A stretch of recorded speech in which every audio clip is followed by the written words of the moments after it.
श्री गणेशाय नमः. जय जय रामकृष्ण हरी. एक तरी ओवी अनुभवावी या भक्तिमय YouTube चॅनलवर आपले मनपूर्वक स्वागत आहे. चला तर मग आजची ओवी सुरू करूया. अर्जुना समत्व चित्ताचे तेची सार जाण योगाचे जेथ मन आणि बुद्धीचे ऐक्य अथी. प्रस्तुत प्राप्त प्रसंगी निवडलेली ओवी ग्रंथराज ज्ञानेश्वरीच्या दुसऱ्या अध्यायातील असून 273व्या क्रमांकाची ओवी आहे. ह्या ओवीच्या माध्यमातून माऊली आपल्याला सांगतात चित्ताची समता हेच योगाचे वर्म आहे आणि या योगात मन व बुद्धी यांचे ऐक्य साधले जाते. अशा पद्धतीचा ह्या ओवीचा सरळ सरळ भावार्थ आहे. अहो, ही ओवी केवळ अर्जुनाला उद्देशून नाही, ती प्रत्येक जीवात्म्याला दिलेली हाक आहे. महाभारताचं युद्ध आपण बाहेरचं समजतो, पण खरं युद्ध अर्जुनाच्या आतमध्ये चाललेलं आहे. बाहेर शस्त्र आहेत, रणगाड्या आहेत, पण अर्जुनाच्या आतमध्ये शंका कुशंका ह्याचं युद्ध चालू आहे. बाहेर शंखनाद होतोय आणि अर्जुनाच्या आतमध्ये कंप सुटतोय. अहो, इथे आपण सगळेजणच अर्जुन आहोत. आपलं पण मन कधी म्हणतं हे कर, पण आपली बुद्धी म्हणते थांब. हेच तर अर्जुनाचे लक्षण आहे. आणि म्हणून माऊली म्हणतात ह्या सगळ्या भ्रांतीमधून तुम्हाला बाहेर पडायचं असेल तर तुम्हाला योग समजून घ्यावा लागेल. योग म्हणजे काय हे समजण्यासाठी चित्ताचं समत्व समजून घ्यावं लागेल. अहो, मन, बुद्धी, चित्त आणि अहंकार हे तर अंतःकरण चतुष्टय आहे. अहो, आपल्या सर्व इंद्रियापेक्षा मन श्रेष्ठ आहे, कारण मनाला इंद्रियाचा राजा म्हणतात.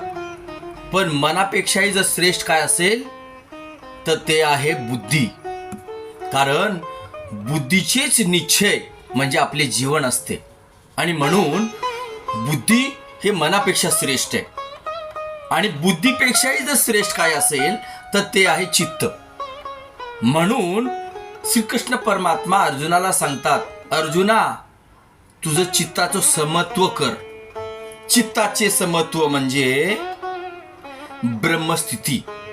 चित्ताचे समत्व म्हणजे मनाला ब्रह्मात स्थिर करणं. अहो, योग अनेक प्रकारचे आहेत, योगाच्या अनेक प्रक्रिया आहेत. पण ह्या ओवीच्या माध्यमातून श्रीकृष्ण परमात्मा अर्जुनाला कर्मयोग समजून सांगताना दिसतात. म्हणून कर्मयोगाचा छोटासा दृष्टांत आपण इथे पाहूया. एका राजाचा प्रधान खूप चतुर, बुद्धिमान व खूप मोठा योगी होता. तो जीवनभर केलेली कर्म देवाला अर्पण करत होता.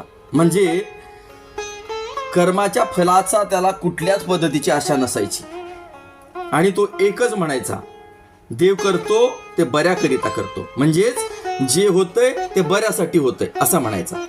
एकदा राज दरबारामध्ये काम करत असताना राजा स्वतःच्या हट्टापोटी आपल्याच हाताने सुपारी कट करत असताना त्याचा बोट कापला गेला.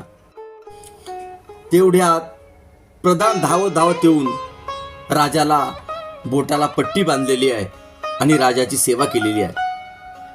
परंतु बोलता बोलता राजाला म्हणाला, जे होतंय ते बऱ्यासाठी होत आहे. हे ऐकल्यानंतर राजाला खूप वाईट वाटलं. अरे, हा माझा प्रधान आहे की कोणाचा प्रधान? माझं बोट कापल्यानंतर हा म्हणतो बरं झालं. राजाने कुठलाच विचार न करता त्याच क्षणाला त्याला जेलमध्ये टाकून दिलं. जेलमध्ये टाकताच परत प्रधान म्हणाला, जे होतंय ते बऱ्यासाठी होतंय.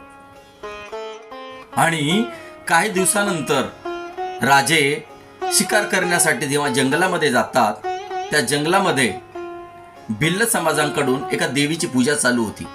त्यांचा नियम होता की पूजा दिवशी जो कोणी नवीन माणूस येईल त्या देवीला ते बळी द्यायचे. आणि त्या ठिकाणी राजा ठरला नवीन माणूस. राजाला सगळीजण पकडून नेली आणि बळी देणार. तेवढ्यात त्यांच्यातला एक शहाणा म्हणाला, अरे अगोदर चेक करा त्याची सगळं अवयव आहेत का, कारण देवीला अर्धवट माणूस चालत नाही. चेक केल्यानंतर असं कळालं की राजाचा एक बोटच कट झालेला आहे. त्यामुळंच त्या सगळ्यांनी त्या राजाला सोडून टाकलं. राजाला प्रधानाची आठवण झाली. ते धावत धावत घरी आले आणि राजाने त्या प्रधानाला जेलमधून सोडून टाकलेलं आहे आणि त्याला आदर सत्कार करून त्याला अनेक बक्षिसे दिली. राजा प्रधानाची माफी मागू लागला, पण प्रधान म्हणाला, राजेसाहेब जे होतंय ते बऱ्यासाठी होतंय. राजे म्हणाले, अरे तुला जेलमध्ये टाकलं ते कसं काय बरं झालं.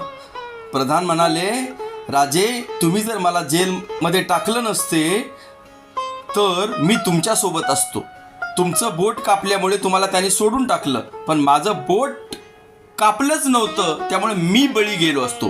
त्यामुळे तुम्ही मला जेलमध्ये टाकलंय ते सुद्धा बरंच झालेलं आहे. म्हणजेच जे होतंय ते बऱ्यासाठी होतंय, त्याला म्हणायचं योग स्थिती.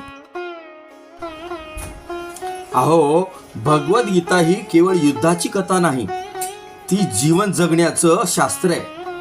भगवान श्रीकृष्ण सांगतात, समत्वम योग उच्चते, म्हणजे यशात उन्माद नको, अपयशात खचरू नको. अहो, चित्ताचं समत्व साधण्यासाठी चित्त हे लोण्यासारखं मऊ झालं पाहिजे. जसं संताचं होतं, मृदू सबाई नवनीत तैसे सज्जनाचे चित्त. आणि चित्त निर्मळ झाले पाहिजे. जसे सर्वांग निर्मळ चित्त जैसे गंगाजळ, अगदी संतासारखं. आणि समत्व चित्त होण्यासाठी चित्त व्यापक बनवले पाहिजे.